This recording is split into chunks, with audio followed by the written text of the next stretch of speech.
अस्सलाम वालेकुम dear students, उम्मीद है आप सब खैरियत से होंगे।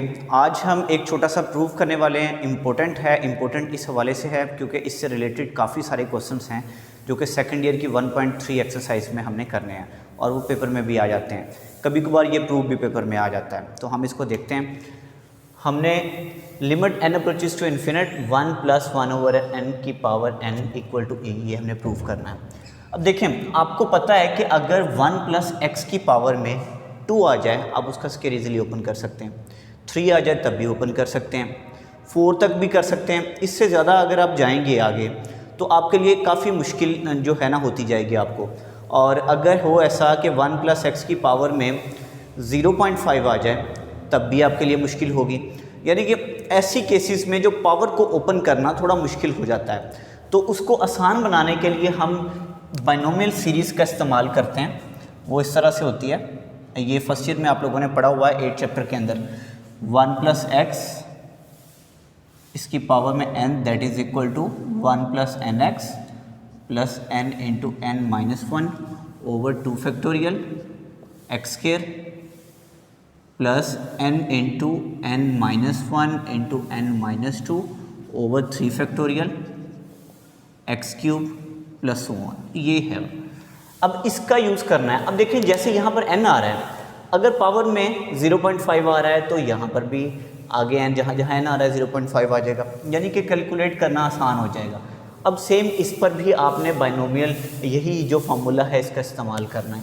तो 1 + 1/n की पावर n, इसको हम खोलते हैं। x की जगह पे 1/n आ रहा है तो खोलेंगे तो ये बन जाएगा 1 + nx।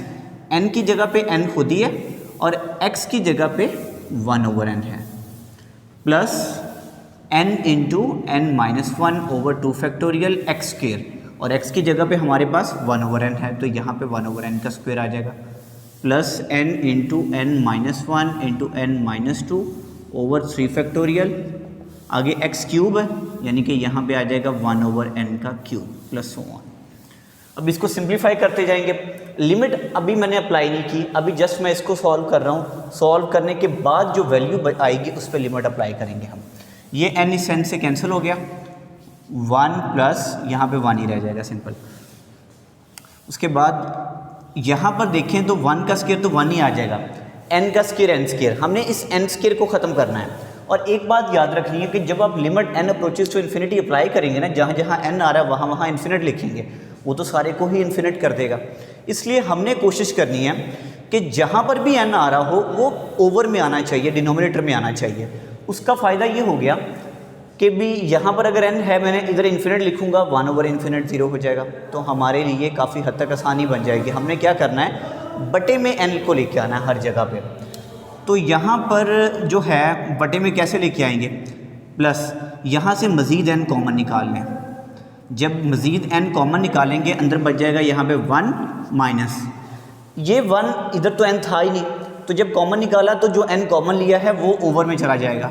अगर ऐसे समझना आए तो आप ऐसे समझ सकते हैं कि जी n कॉमन निकालना हमारी मजबूरी है। यहाँ पे n था नहीं तो n लाने के लिए n से मल्टीप्लाई भी कर दिया और डिवाइड भी कर दिया। जो मल्टीप्लाई किया था वो कॉमन आ गया, जो डिवाइड किया था वैसे लिखा रहा।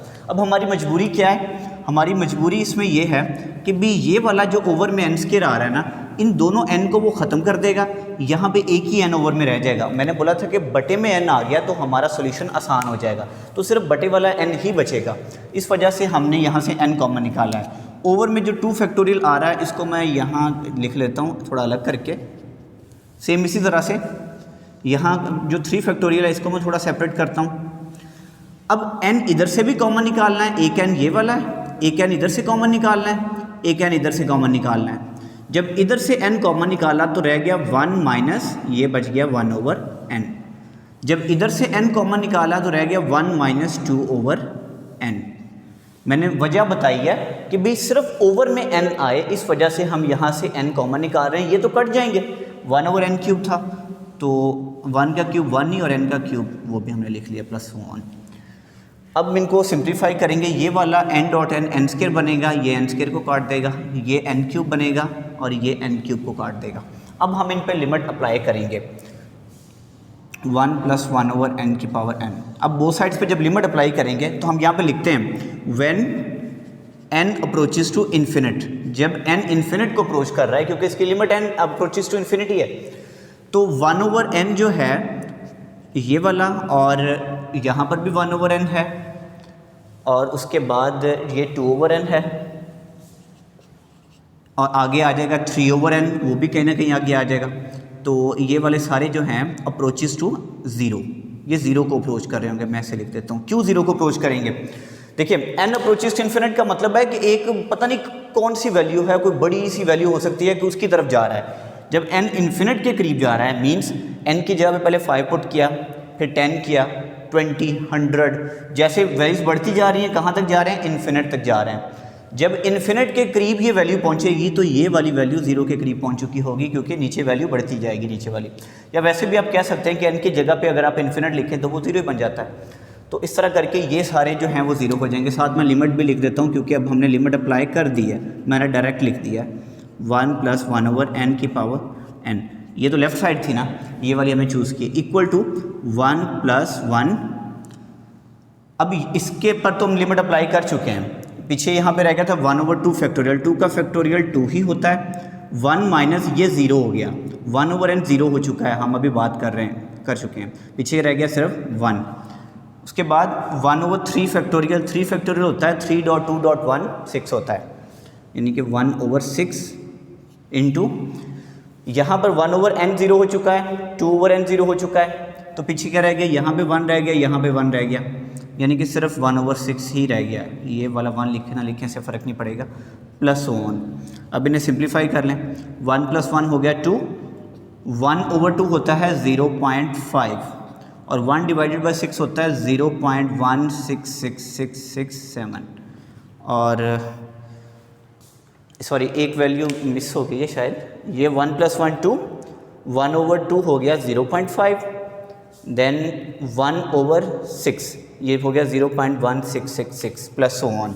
आगे वाली जो भी वैल्यू आएगी, इससे आगे वाली जो आनी है वो बननी है 0.041667 प्लस 1, यानी कि वो जो हमने लिखी नहीं है डॉट्स के अंदर जो है वैल्यू, इन सब को प्लस करेंगे तो आपके पास बन जाएगा जी 2.7188281।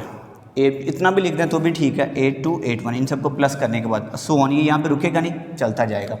तो इसकी वैल्यू इसके बराबर आई है, और मैथमेटिकली ये वैल्यू ई की होती है, यानी कि जो आप कैलकुलेटर पे एक बटन होता है उस पर आप चेक कीजिएगा, आप शिफ्ट और वो ई वाला बटन प्रेस करेंगे, इक्वल करेंगे तो इस तरह की वैल्यू आ जाती है। ये वैल्यू ई की होती है, इसका मतलब ये है कि इसकी जगह ये ई के इक्वल है, तो हम इसकी जगह पे ई लिख देते हैं। ये वैल्यू कैलकुलेटर से भी आपको पता चल जाएगी कि ये ई इसके बराबर होता है। तो ये आज का हमारा छोटा सा एक प्रूफ था। इंशाल्लाह नेक्स्ट वीडियो के अंदर हम 1.3 एक्सरसाइज को स्टार्ट करेंगे और 1 या 2 वीडियोज़ के अंदर उसको ख़त्म करेंगे, क्योंकि वो थोड़ी एक्सरसाइज लेंथी है। खुदा हाफिज़।